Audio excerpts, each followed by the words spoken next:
첫 공판 기일이 6월 18일로 연기된 점에 대해서 국민 여러분들께 감사 인사드리겠습니다. 특정한 국민을 정치적으로, 경제적으로 또는 사회적인 이유로 선거권과 피선거권을 행사할 수 없도록 해서는 안 된다라는 헌법 정신을 반영한 결과라고 봅니다. 먼저 5월 2일부터 6일 사이에 5,516명이 방문했고 1,938건의 제보가 접수됐습니다. 매체별로는 네이버가 19.09%로 가장 높은 수치를 기록했고 그 뒤로 유튜브 16.67%, SNS 15.07%, 현수막 6.66, 커뮤니티가 6.50 순으로 제보되었습니다. 연휴간 있었던 주요 제보 내용을 말씀드리겠습니다. 이재명 후보에 대한 살해 예고 및 살해 선동글이 지속적으로 유포되고 있습니다. 우선 5월 2일 페이스북을 통해 이재명 후보를 겨냥한 살해 예고 게시물이 유포되고 있다는 제보가 다수 확인되었습니다. 해당 게시자는 지옥 잘 가라 등의 표현을 사용하며 명백한 살해 의사를 드러내는 위협적인 글을 반복적으로 게시한 것으로 나타났습니다. 또한 5월 5일에는 DC 인사이드 국민의힘 갤러리라는 온라인 커뮤니티를 통해 살해를 선동하는 글이 유포되고 있다는 추가 제보가 접수되었습니다. 해당 게시자는 과거 이재명 민주당 후보가 피습당했던 영상을 공유하면서 이건 말곤 답이 없어 보이면 추천 등의 문구를 통해 살해 행위를 주장하고 있습니다. 이와 관련해서 민주파출소는 현재 관련자에 대해 법적 조치를 준비하고 있다는 점 보고드립니다. 전 국민 계몽운동 명칭의 허위 전단지가 유포되고 있다는 제보입니다. 선거를 앞두고 특정 정치 세력을 비방하고 허위 사실을 유포하는 내용의 전단지가 배포되고 있다는 정황도 포착되고 있습니다. 연휴 기간 중 다수의 제보에 따르면 신원을 알 수 없는 인물이 옥외 게시판을 돌며 전단지를 부착하는 장면이 포착되었고 해당 전단지에는 선관위 부정선거, 공사나 민주당 간첩법 개정, 예산 삭감 등과 같은 관련된 내용이 포함되어 있습니다. 이러한 전단지 내용은 민주당을 공산 세력과 연결시키고 윤석열 대통령을 옹호하려는 극우 성향의 선동 메시지를 담고 있으며 전 국민 계몽운동이라는 명목 아래 유포되고 있습니다. 민주파출소의 확인 결과 해당 전단지를 배포한 단체는 중국 유학생은 100% 잠재적 간첩, 사전투표 노, 오직 대만식 수개표 등의 구호가 담긴 현수막도 도심 곳곳에 설치하고 있는 것으로 확인되고 있습니다. 가짜뉴스 대응단 주요 대응 현황 보고드리겠습니다. TV조선 펜앤마이크에 대해서 언중이 제소 등 언론 대응 보고입니다. TV조선은 지난 5월 2일 더불어민주당 의원총회에서 백혜련, 김동화 의원이 최상목 전 부총리 탄핵안에 반대했다고 보도하였습니다. 그러나 두 의원은 해당 보도 내용이 사실과 다르며 탄핵에 반대한 적이 없다고 명확히 밝혔습니다. 또한 펜앤마이크는 4월 25일자 사설에서 일제강점기 당시 대한민국의 국적이 일본이었다는 주장을 전개하며 관련 내용과 무관한 이재명 후보의 사진을 삽입해 보도하였습니다. 이는 언론중재위에 제소했습니다. 여론조사 인용 보도와 관련해서는 오차범인의 결과에 대해 순위를 단정적으로 표현해서는 안 됩니다. 그럼에도 디지털타임즈와 더 퍼블릭은 오차범위 내에 있는 여론조사 결과에 대해 어떠한 설명 없이 우세를 단정적으로 보도함으로써 유권자에게 유불리한 영향을 줄 수 있도록 보도하였습니다. 이에 대해 인터넷 선거 보도심의위원회에 이의 신청을 제기하였습니다. 스카이데일리와 관련해서 2월 27일 언론중재위에 합의한 단독 이재명 대규모 전쟁으로 인간 개체수 줄여 보도에 대한 반론 보도 게재와 관련해서 3월 7일까지 이행하기로 한 합의 사항이 5월 2일에야 뒤늦게 이행된 것으로 확인되었습니다.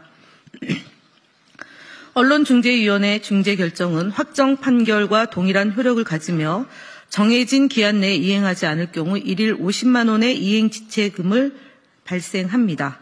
우리는 언론이 책임있는 자세로 합의사항을 성실히 이행하기를 기대하며 해당 지체금에 대해서는 민사소송을 통해 정당한 법적 절차를 밟을 예정입니다. 5.18 민주화 운동과 관련해 북한 개입설이나 더불어민주당 국회의원이 유공자라는 등의 허위사실이 지속적으로 유포되고 있는 네이버 카페, 블로그 등 10여 건에 대해서도 방송통신심의위원회 민원을 신청하였습니다. KBS 라디오 전격 시사, TV조선 시사쇼 정치다 등 편향 왜곡 방송 사례에 대해 선방심의 심의 신청 현황을 보고드리겠습니다. 연휴에도 방송의 편향적인 진행은 지속되었습니다. 5월 2일 KBS 1라디오 전격 시사에 출연한 한 패널은 더불어민주당 이재명 대선 후보를 대상으로 사실 왜곡 발언을 일삼았고 파기 한송심 관련 내용 토의에 있어 재판에 대한 자의적 해석을 하였습니다. 어떤 사람이든 재판은 공정하게 받을 권리가 있고 심각하게 침해한 것입니다. 같은 날 SBS 보도 김태현의 정치쇼에서 출연한 김재섭 국민의힘 의원 또한 이재명 대선 후보와 더불어민주당을 대상으로 사실을 왜곡해서 발언하였고 공포심을 조장하는 허위 발언 또한 했습니다. 이와 같은 사례들은 방송은 재판이 계속 중인 사건을 다룰 때에는 당사자의 공정한 재판을 받을 권리를 침해하지 않도록 유의하여 한다는 방송심의에 관한 규정 제11조 재판이 계속 중인 사건을 위반한 것입니다. 5월 2일 YTN의 뉴스 스타트에 출연한 패널 또한 같은 규정을 위반하여 3개 사례 모두 선방심의에 심의 접수하였습니다. 또한 김재원 국민의힘 김문수 대통령 후보 비서실장은 5월 5일 KBS 1라디오 전격 시사에 출연하여 이재명 대선 후보와 민주당을 대상으로 사실을 왜곡하여 발언하였으며 여론조사의 결과에 대해 언급하면서 조사 의뢰자, 조사 일시, 조사 기관 단체명 등 사항을 시청자에게 명확하게 인식할 수 있도록 발언을 하지 않았습니다. 이는 선거방송심의에 관한 특별규정 제18조 여론조사의 보도 제2항을 위반한 사항으로 선방심의 심의 요청을 접수했습니다. 이 외에도 TV조선의 시사쇼 정치다 프로그램은 5월 2일, 3일, 4일, 5일 연달아 출연한 패널 수 및 발언 시간에 대한 형평성에 어긋나게 진행하였으며 이는 불균형 패널에 대한 공정성, 객관성 위반 사항으로 4건의 선방심의를 제기하였다는 점을 말씀드립니다.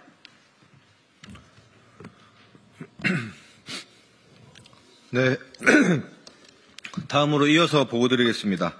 그라운드C, 이봉규 TV 등 유튜브 채널에 대한 대응 보고입니다.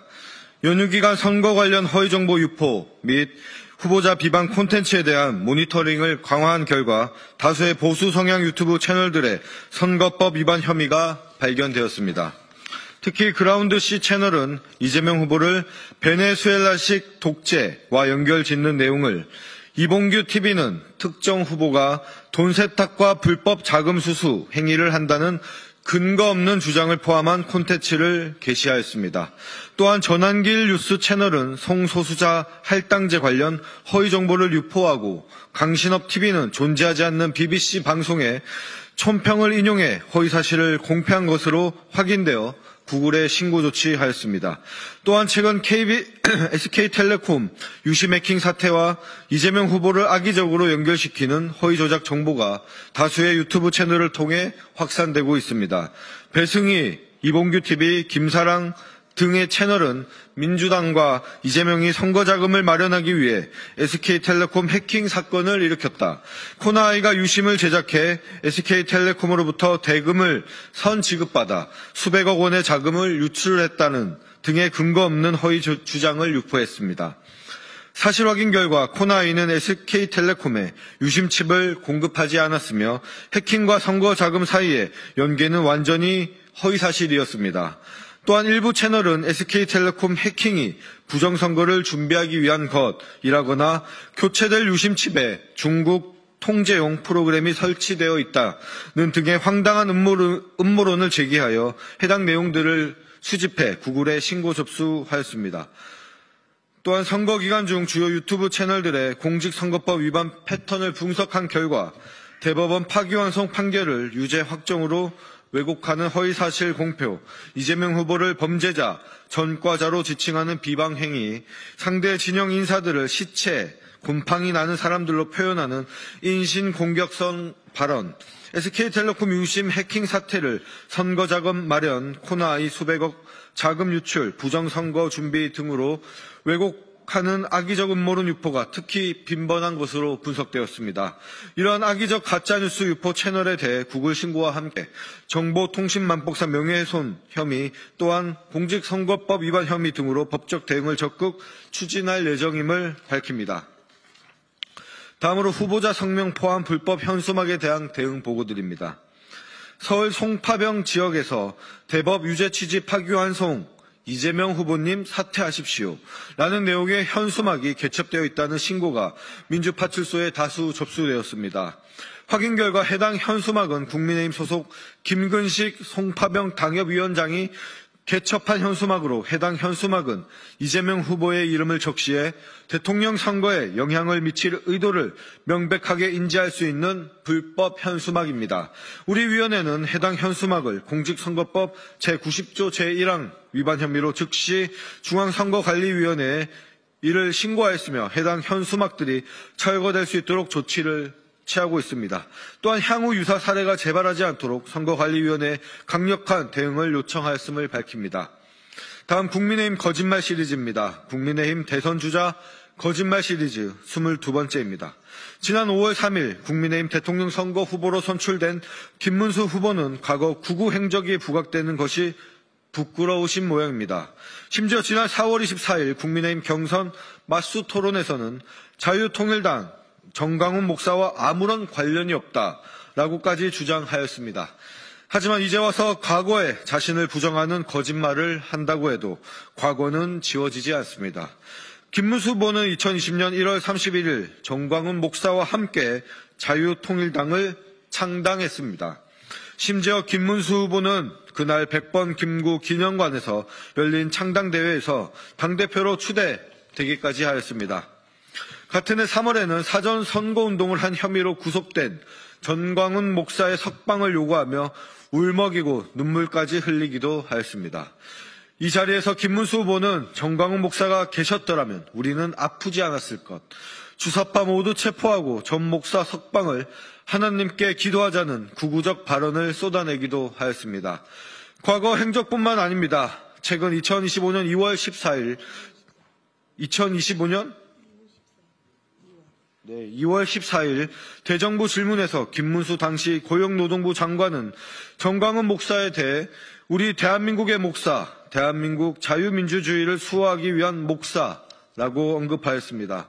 자유통일당 대표까지 지냈고 전 목사를 위해 눈물까지 흘렸음에도 김문수 후보는 이제 와서 자유통일당 정광훈 목사와 아무런 관계가 없다고 뻔뻔스러운 거짓말을 하고 있습니다.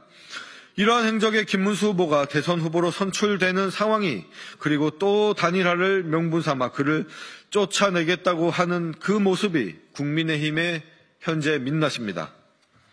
다음 국민의힘 대선 주자 거짓말 시리즈 23번째입니다.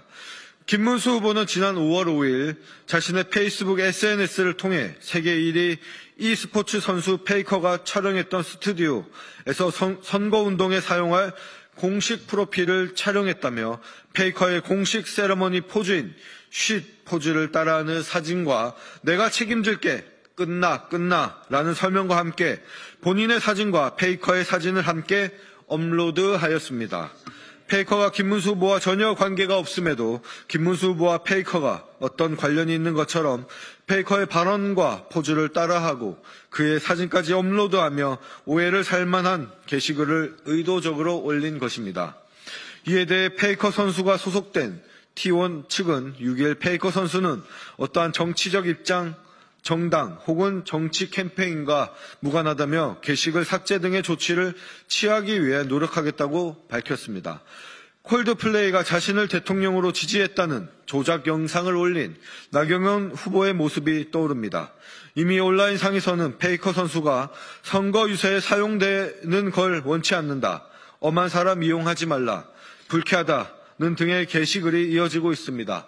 국민의힘의 해외 톡픽감 국제 망신 사례는 시리즈로 제작해도 될 정도입니다. 이상입니다.